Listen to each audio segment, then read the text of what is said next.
So, welcome back, people, to MG Sports TV. Thank you very much for joining. So, there's two players I want to touch on. I did kind of technically want to do two separate videos, but we say, you know what?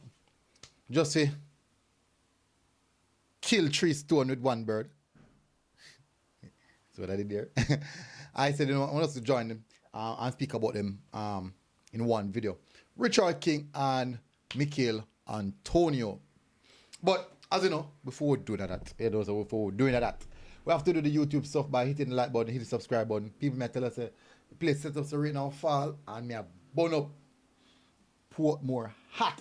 Anyway, so link is in the description and also in the pin comment section. Or in the comment section, it's a pin comment for the coffee. You can definitely buy us a coffee. Support us by buying us a coffee. Would thoroughly appreciate it if you do so. Now, let's get straight to the meat of the matter. First, we're going to touch on Richard King. I thought last night was another showcase of the talent that Richard King has, the talent that he is. And I do believe that sometimes he's unfairly criticized.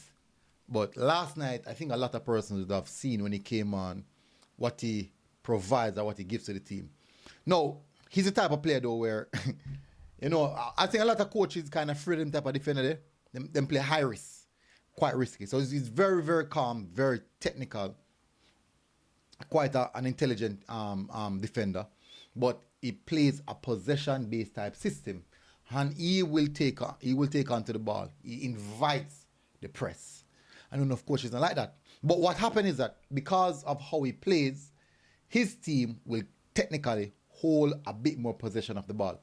And if you look into the second half, let me check exactly what time he come on. Boom, boom. On the 71st minute. On the 71st minute, we kind of gain a bit of foothold. So the two changes were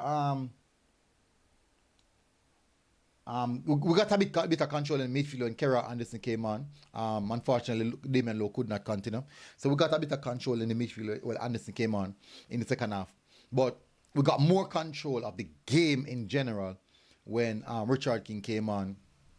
I saw that the defense started to open up a bit, providing numbers and opening the pitch because when the pitch are open up, it has to start from the defenders. And 1 and 2 moments would have taken the ball, drive through the middle of the park, and just later off easy to whosoever come to receive it. And I thought that overall, he had a really good showing. Passes in the final third, made one backward passes, pass completion is 88%. That's quite good. Dribbling completion is 100%. Made 3 clearances and also 2 ball recoveries. I thought that he had a really good game coming on in the 71st minute, just to see out the rest of the game. It wasn't a bad game as well from Michael Hector, but I thought that they started to target down Michael Hector's side, and he was already on a yellow card, and I did not think that Al Grimson wanted to risk. Did not think Al Grimson wanted to risk losing Hector.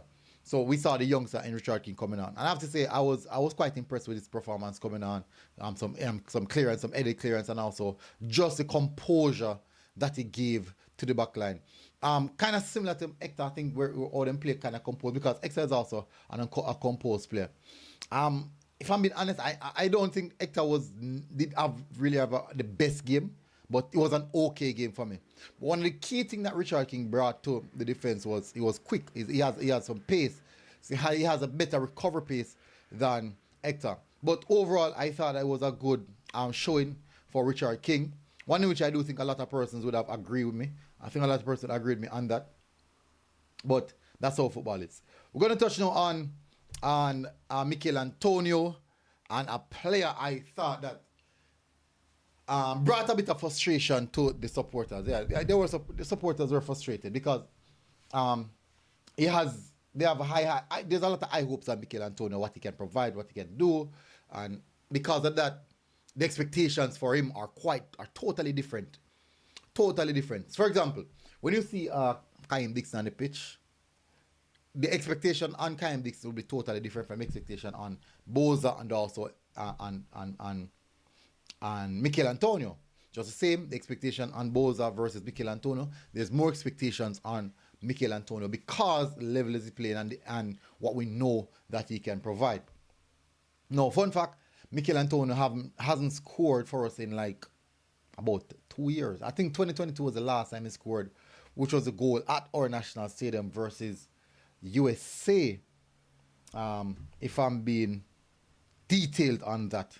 So let me just check that. Let me just clarify that. I think that was the last goal that Michail Antonio would have scored. And I don't know. So let me just check his statistics. Career stats. Let me see. Career total. So he would have scored 3 goals for us, and those 3 goals would have came into the World Cup qualifiers for Jamaica. Yeah. So and that would have been 2022. So it would have been 2022. So he's actually way off the mark where goal scoring is concerned in the national colours. But nonetheless, the performance remains the same. He never scored in the Gold Cup. Ah, good one now.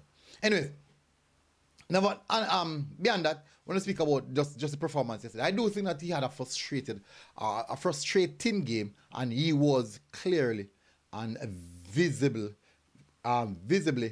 frustrated in the game. And for those who don't know, like sometimes when the ball that moves, they don't say the ball that move. With the camera that move with the ball, you can see him kind of just like him throwing hand up in the air and jump, and you just see the frustration. It was quite visible. Anybody who was at the game would have seen that. And also the feeling in the stadium based off sometimes when they make a miss pass, when they miss control, sometimes when they don't read the teammates play. Yeah, and the supporters get a bit frustrated. I do think though Algrim is the type of coach who kind of play a player through their bad patch, and we kind of saw, I think we saw that last night. But I do believe that what he had to us last night was the fact that for each time he would receive the ball, 2 players, he would always have 2 players attacking 2 players, which I do believe that overall it's a good feat, because what happened, because he was attracting 2 of the defenders, it kind of allowed Ronaldo Cephas to have a lot of time on his hand to do what he wants to do. But for me personally, it's not the best game from Michail Antonio, and you can see that he was quite disappointed at full time, because he knows that he can do better, and he knows the expectation that is on his shoulder. But in football, not because he didn't score necessarily means that the performance was that horrible. But I do believe that within himself, he would know that he can perform a lot better than that, and I believe that he definitely would believe that he should have given quite a bit more. But overall, okay performance from a good performance from Richard King coming on, and a performance according to our base of Michail Antonio standards with Michail Antonio. But I do believe that he will bounce back. It's tough for the game, the more I see from him. So more than likely, when we see the next matchup, I think hopefully we can get something more from him. But that's how it is, people. I'm not going any further. Big up on yourself, people. Smash the like button, hit the subscribe button. Wow, sweat out here. We down hometown. Hey, Travis, they never link me, man. Anyway, big up on yourself, people. Smash the like button, hit the subscribe button. Have a wonderful day, people. Like, share, subscribe. As me always say, link in the description and the comment section. It's a pinned comment. If you want to buy us a coffee, we'd really appreciate it. And I'll see you guys again. Until next time, people. MG Sports TV. Have a wonderful day. God bless. Boom.